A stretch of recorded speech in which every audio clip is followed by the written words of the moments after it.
Hi, my name is Jessie Chen. I'm the holder of this diary. Call it When Traveling.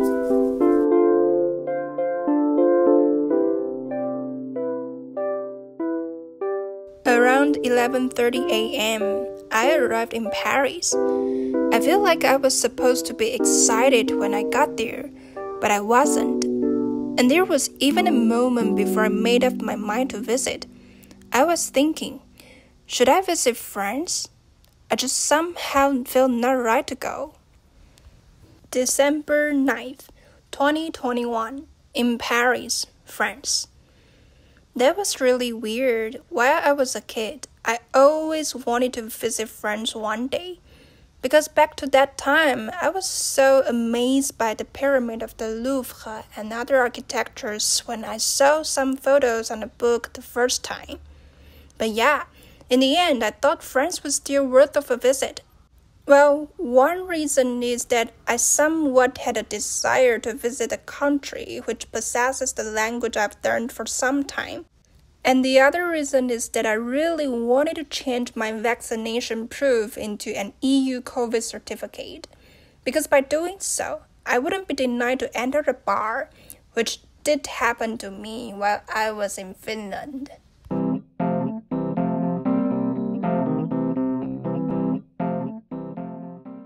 I was gonna meet a friend from college. After we graduated, she was then pursuing her master's degree in France. It had been around 1.5 years that we hadn't seen each other, so we decided to do so.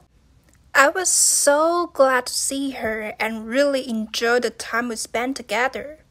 The plan on that day was, actually we didn't have a plan until I arrived in Paris. Jacqueline, yes, that's her French name, came up with an idea of going to Montmartre, where the city view is fantastic and the famous cathedral, Sacré-Cœur, is situated. Because it was a rare sunny day in Paris in winters, so yeah, we decided to make good use of it. The 18th district then became my first stop in Paris. After check-in, I headed there by metro. Oh, speaking of the metro, I had a bad experience there. It's not the cleanest issue people often talk about. Me, I totally got no problem with that. Then what's the problem? Well, it's about the theft issue. I was waiting on the platform, facing at the track side. While I was waiting, I noticed there were 3 teenagers around 14 standing at the exit on the left side of the platform. For me, they looked weird and suspicious. I mean, it looked like they were waiting too. But who the hell will wait at the exit, where getting on the metro still requires many walks? A few moments later, the metro came. While the door was open and I was about to get on, suddenly, one of the 3 teenagers shouted loudly, and all of them just dashed into where I was standing. The one shouted loudly then came behind me, which was really close, like it was just 30 centimeters between us. I then turned around and looking at him and thinking, what the hell are you gonna do? We looked at each other for 3 seconds. He stood still and did nothing, and then went into cabin quickly. The whole thrilling thing just happened in 30 seconds. After going into the cabin safely, I was then aware that I just experienced a plotted theft or robbery. Shouting is to make you nervous. Dashing from different directions is to distract you. Fortunately, nothing happened in the end. I then realized the broadcast in Metro saying, "Pay attention to your belongings," can't be true more.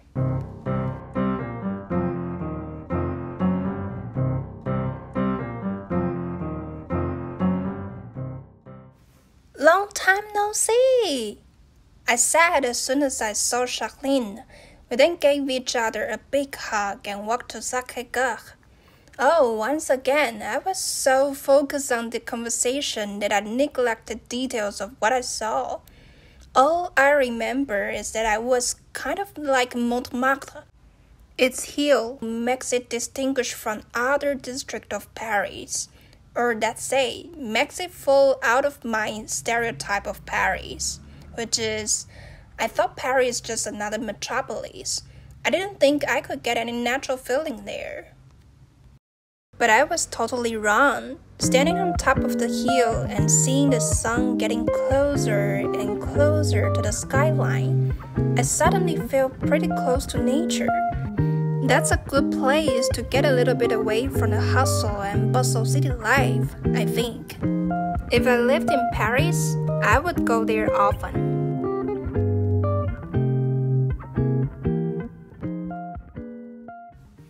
We then went to Place de la Concorde, which is in 8th District. It was from there that I started to see magnificent Paris.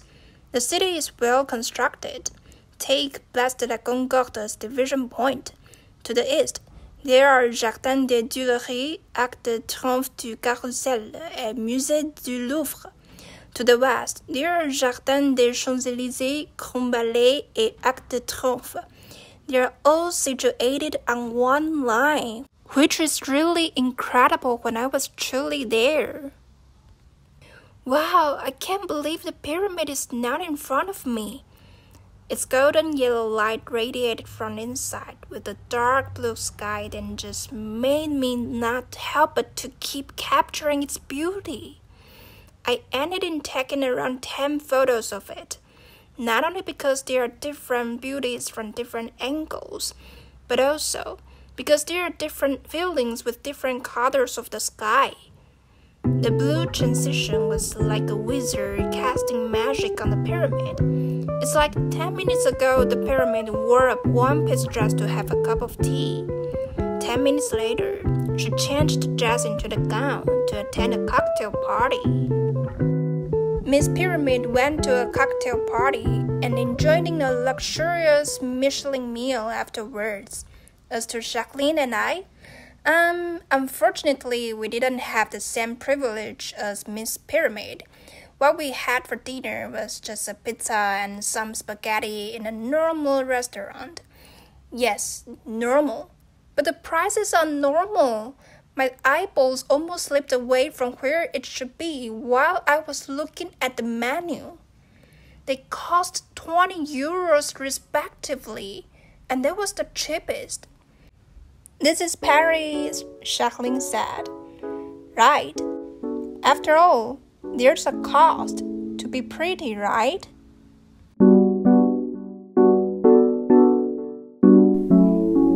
Written by Jessie Chan. Thanks for your reading.